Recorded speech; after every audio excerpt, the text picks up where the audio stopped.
साध संगत जी, प्यार से कहना धन निरंकार जी। आशा करता हूँ सतगुरु माता जी की कृपा से आप सभी अच्छे होंगे। स्वागत है आप सभी का एक नई साखी के साथ आपके अपने चैनल पर। आज की साखी का विषय है पहली गलती। चलिए सुनते हैं आज की ये साखी। साध संगत जी, एक बहुत ही खुशहाल गांव सौपनपुर था। वहाँ सभी लोग मिलजुल कर रहा करते थे। किसी के घर में किसी भी चीज़ की कोई कमी नहीं थी।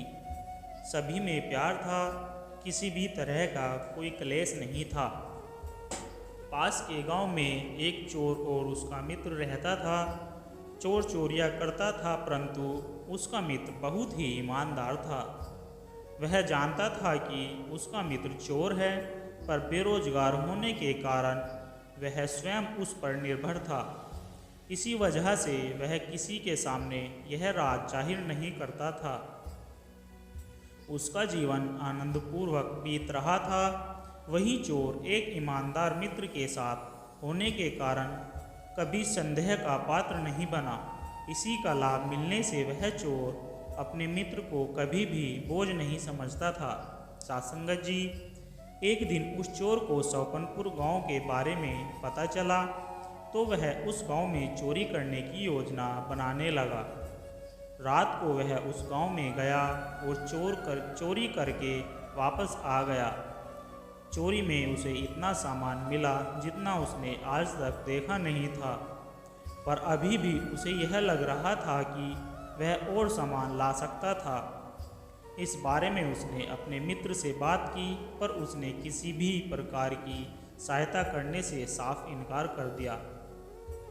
उधर गांव में पहली बार चोरी की घटना होने के कारण खबर आग की तरह फैल गई, पर प्यार और सदाचार की भावना होने के कारण सब लोगों ने उस परिवार की सहायता की और उसे दिलासा दिया।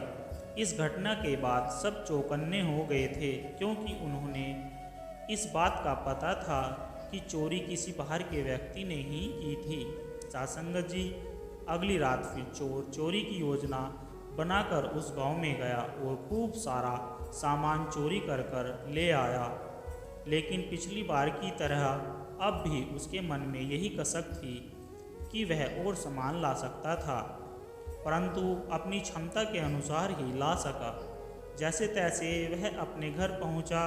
उसका मित्र देख के हैरान रह गया कि 2 दिन से घर में कीमती सामान काफ़ी मात्रा में आ रहा था।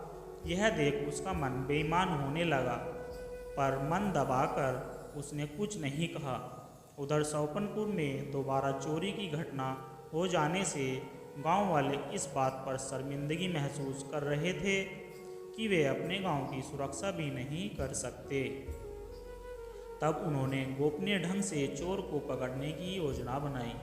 सासंगत जी, अगले दिन चोर ने अपने मित्र पर साथ चलने का दबाव डाला और चोरी में मिलने वाली चीज़ों के बंटवारे की बात कही, तो उसका ईमान डोल गया और उसने साथ जाने का प्रस्ताव सहर्ष ही स्वीकार कर लिया।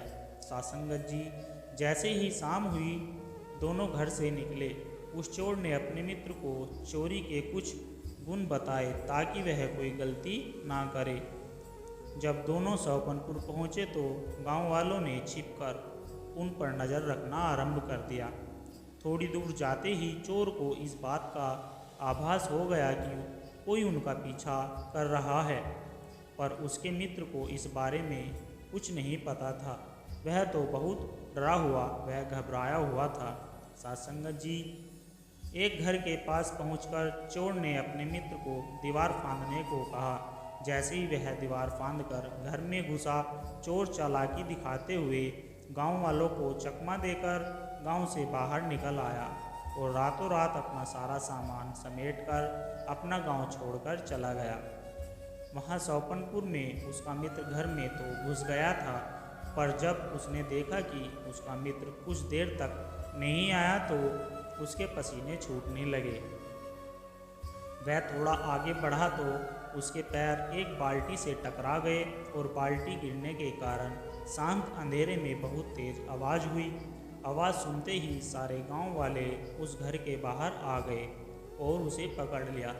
सासंगत जी, वह घबराया हुआ बोल रहा था कि उसने कुछ नहीं किया और माफ़ी मांगने लगा, पर गांव वालों ने उसे साफ माफ़ करने से मना कर दिया और पहले हुई 2 चोरियों का इल्ज़ाम भी उसी पर डाल दिया गया।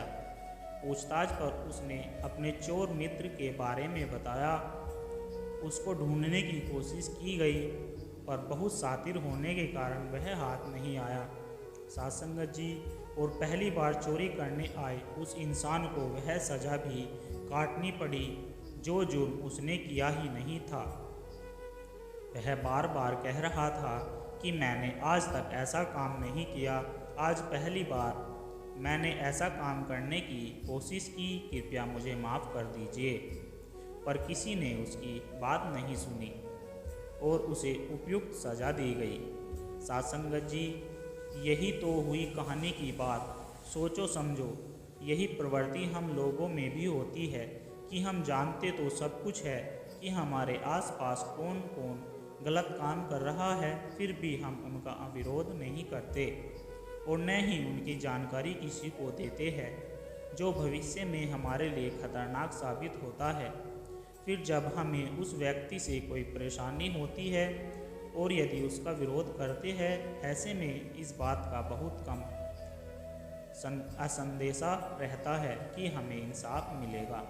सासंगत जी, कई बार हम देखते देखते तो हमारा मन भी ऐसे लोगों के गलत कार्यों की तरफ आकर्षित होने लगता है और हम भी लालचवश वह काम करने का प्रयास करते हैं और पकड़े जाने पर क्षमा याचना करते हैं। पर गलत कार्य हमेशा गलत ही होते हैं और सबसे बड़ी गलती पहली गलती होती है। पहली गलती के बाद ही इंसान गलतियां करने का आदी बनता है। इसलिए हमें दूसरों की गलतियों से सीख लेनी चाहिए और हमेशा खुद को सत्य की ओर प्रेरित करना चाहिए और प्रयास करना चाहिए कि हम अपने जीवन में ऐसी कोई पहली गलती ना करें जो भविष्य में हमें अंधकार की ओर ढकेल दे। सासंगत जी, प्यार से कहना, धन निरंकार जी।